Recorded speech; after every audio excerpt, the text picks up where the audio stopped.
Hello, and welcome to Mashup, the show that everyone should be watching, but they're too busy watching something else. I'm Lachlan Poulter, and tonight I'll be taking you on a journey of wonder and joy with my partner in crime, Lachlan Scott.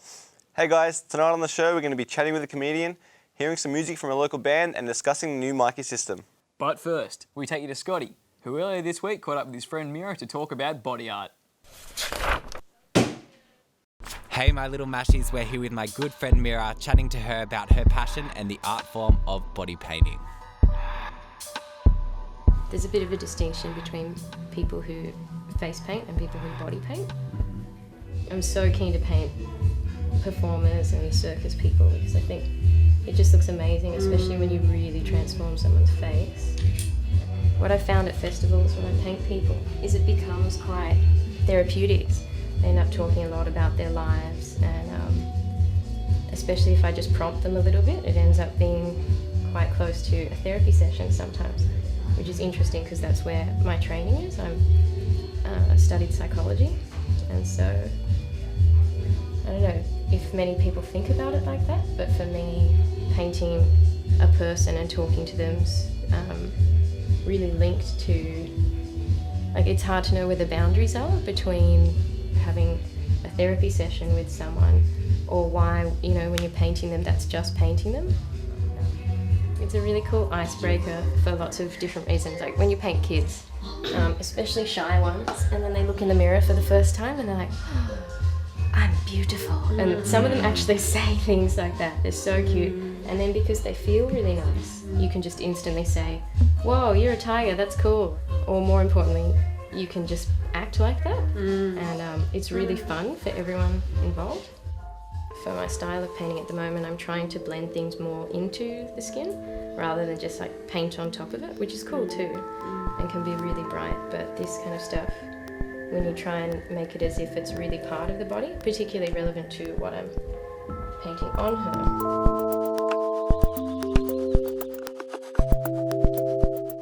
What I've painted on Tash here today is a little bit of my interpretation of the chakras, so the subtle body, the energy body that a lot of ancient traditions believe goes alongside our physical body, which we all know has our bones and flesh and nerves. Your chakras are like energy points. Down here I've got more kind of animal designs, a little bit of a fingerprint feel over here, and then really leafy tree kind of designs around Tasha's heart chakra, which is cool because she loves trees and the forest and nature. And it's very feminine as well, lots of fluid, circular, curved lines, and I've tried to make it complement her body.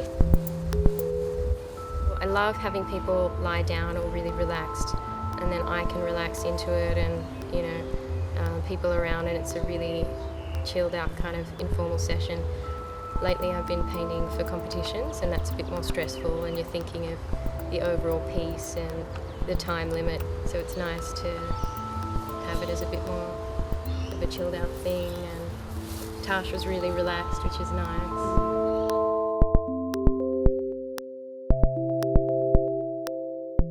I really like the final phase of painting. Like the beginning's always great, and you see the colour go on a person, and it's just, you can't not feel good about that when you see it, like, ooh, a rainbow.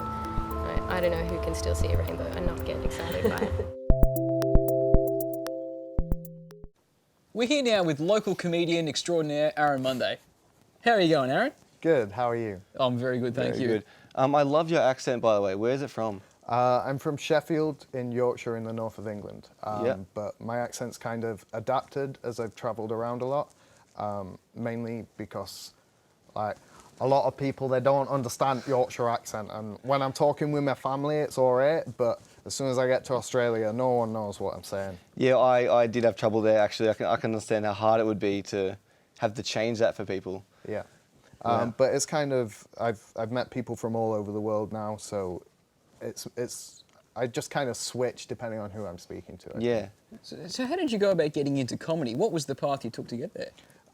So I started watching comedy and trying to like write my own material, and then when I came to Melbourne, just went to a few gigs and asked some of the comedians how to get into it. Everyone's really friendly, and there's lots of open mic venues around Melbourne. Also, there's a comedy workshop at the Comics Lounge in North Melbourne, and that's really great because you kind of get a comics view on your material. It's great for trying out new material. Yeah, so definitely if people want to get into this line of work, be a comedian, that's where they would go to sort of build their act and... Yep. Yeah. And the best advice I could give is just get on stage with stuff that you think's funny, and don't give up, because it takes practice, and also, like, just because one group of people don't find you funny, it doesn't mean that another group won't. Now, on that note, actually, I've been working on my own comedy, and I'd love to get a few pointers of how to make that better, make myself funnier. Have you got any material? I do have one joke. Yep. Knock, knock. Who's there? Interrupting cow. Interrupting cow who? Moo.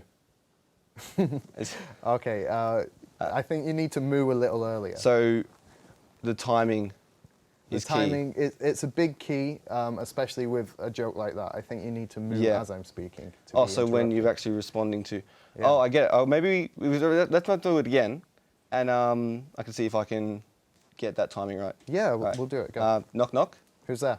Interrupting cow. Interrupting cow. Moo. Yeah. Is that right? Good stuff. That's Very great. good.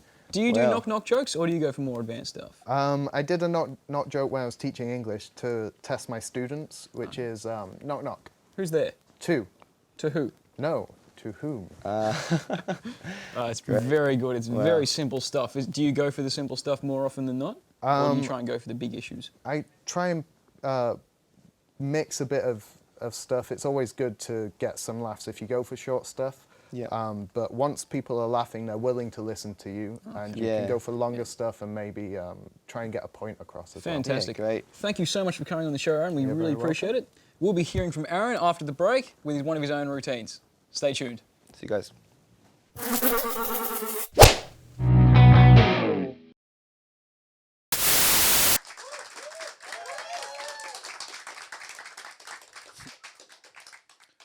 So, I know what you were all thinking throughout my interview. This is a pretty impressive beard for a lesbian. So anyway, how you going? Good.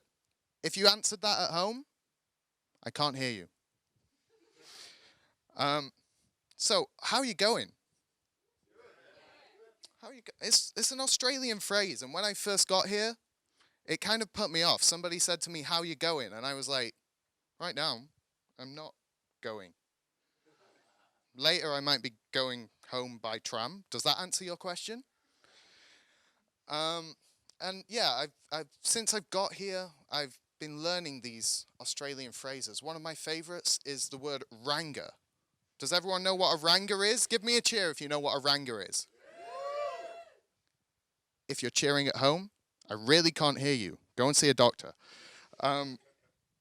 So yeah, for anyone who doesn't know, a Ranga is someone with red hair. I am one.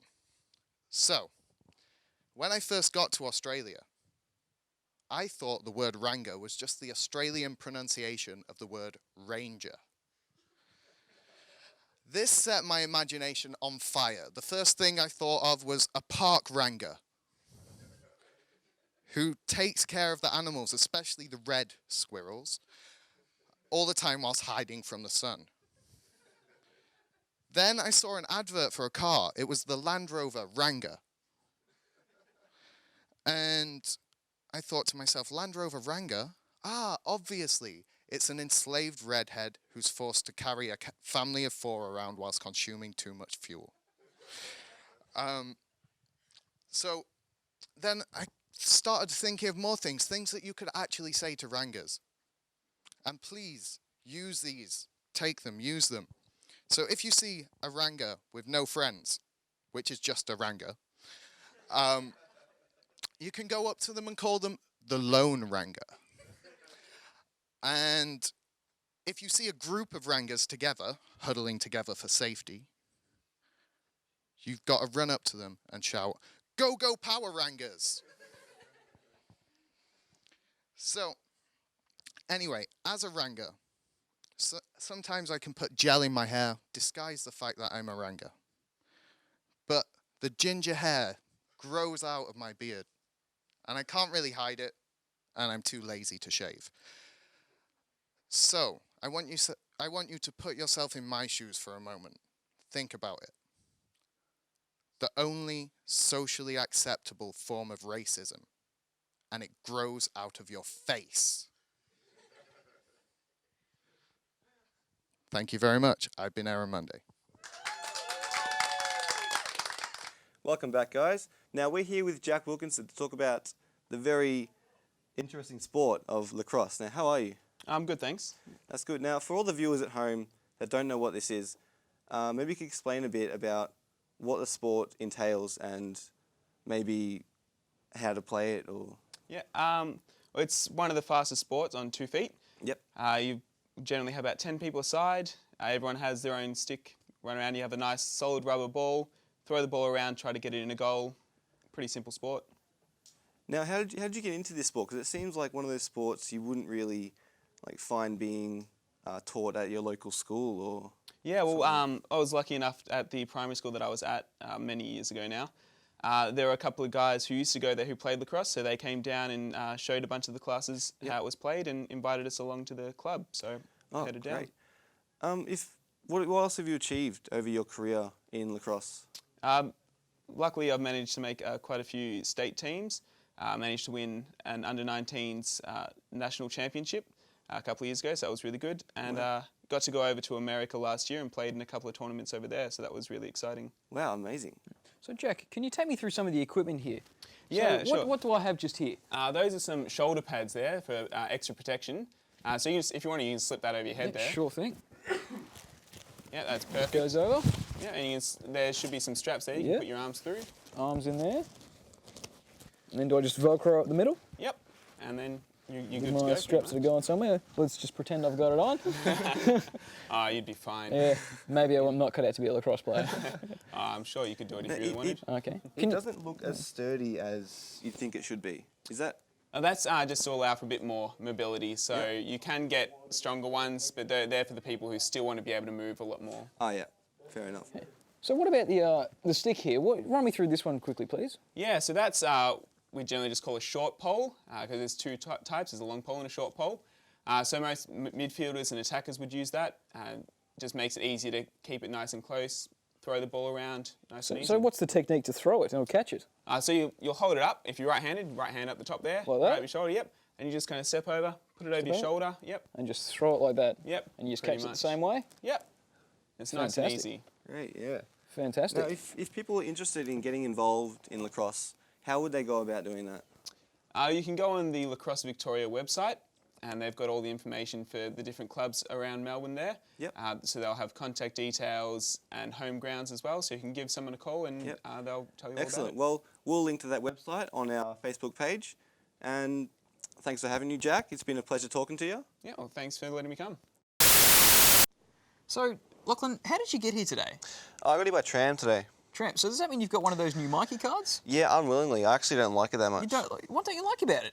I just don't find it's as convenient as they plan it to be. As convenient? What are you talking about? All you got to do is take it out, touch on, get on your train, get off and touch off. Well, I mean, sure, that seems convenient enough, but I've been caught behind a number of people topping up my Mikey, and it takes over 5 minutes before you actually get to the machine, and even then, 10 minutes to top up. But Mikey offers an auto top-up service on their website. It's very simple. You just link your bank account to it and it just does the rest for you. But for us that don't actually have internet access on our phone, see, I was going home that night and I missed my train, had to wait an extra 20 minutes for the next one because of this Mikey station. So, again, that can be all due to your own forgetfulness, though. I mean, all you have to do is remember to top up, and there's no worries. I mean, they have the 3 T's: touch on, touch off, top up, or the top up might be first. But that is true. But when they had the Mikey system, Met card system, it was so much easier because you could just buy a 2-hour for $2 and just be on your way without any hassle. I get that, and I guess it's also maybe difficult for tourists, perhaps, because tourists, they don't know about the system. It is pretty confusing. I was confused at first. So, is there some sort of alternative they get, or? I reckon they should switch back to Mikey, Met card. Okay. Definitely. So basically, it's here to stay. Yep. Whether you like it or not, it's here. We should. So, let us know what you think on Facebook. Do you like Mikey? Don't you like Mikey? You know, just leave us a post. We're here now with our friend and colleague, Guy. How you going, Guy? Good, how are you? Yeah, not bad, mate. So I understand that you and a few of the guys are going out and running some sort of competition. Yeah, we are. So what's that about? Well, the idea is that each week we have, one of us will go out with $100, and with that $100 we have to recoup as much money as we can. So we may go out and buy some, cheap drums and play music and busk. This week Simon decided to go out and draw portraits for the public. So that's what we're doing at the moment. Wow. Sounds great. After the break, we'll see just how Simon goes. So we're at Box Hill today, doing our $100 challenge, and Simon's decided to draw portraits, but he seems to be struggling a little bit at the moment. All right. I do these myself. I reckon I can do this. Hey, no. It's abstract. It's art. Hey, mate. How are ya? Did you want a portrait? Bring him here.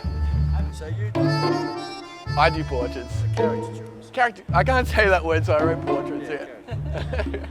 How are ya? Hello?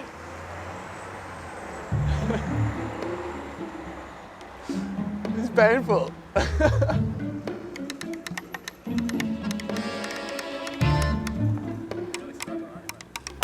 It's going fine.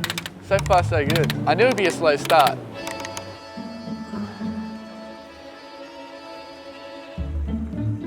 Hello? How are you? Hey guys. You boys don't want a photo, do you? Yeah? Hello? Have you seen these? Have a look. Yeah, no, of course. Do you guys want a photo? No. You sure? Hello? You seen these? No one cares. Hey mate, seen these? I saw it. I've noticed like, as soon as this is set up, everyone's kind of gone around the sides.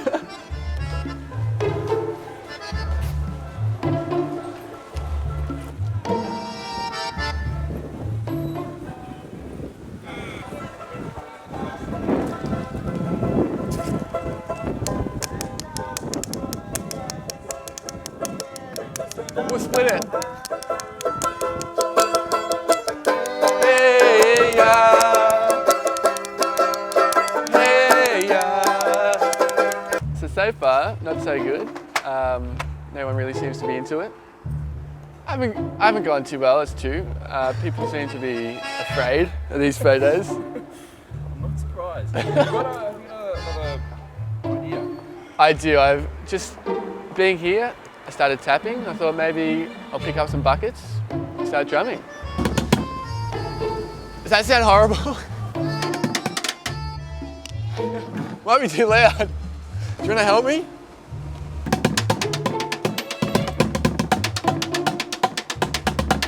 I'd keep it. Keep it.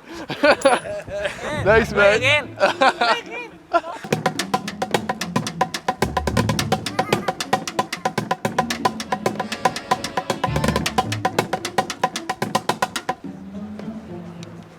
That's enough, that's gotta be enough. What's that? $2.10. Yoo-hoo! Not bad. Success. Yeah, successful day. Yoo-hoo! Are you a pig? Because you're making me crazy.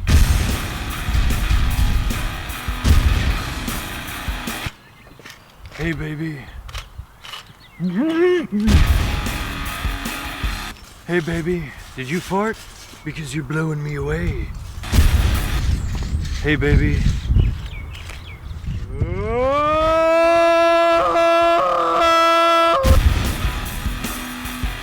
Hey, baby, I like my women like I like my plates. Broken. Hey, baby, I got an icy bowl, and you can't have it.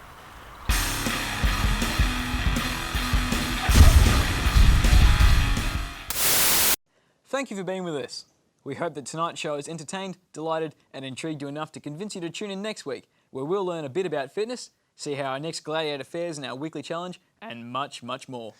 Be sure to like us on Facebook to get the latest word about what's happening in the world of mashup. To take us out tonight, we have President of the Bowls Club performing their latest hit, Don't Lie. I've been your host, Lachlan Scott. And I've been Lachlan Poulter. Thank you for coming and good night.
Somehow I always knew, no paper trail await lists from my heart. She is the desert, she is the free, she is spirit.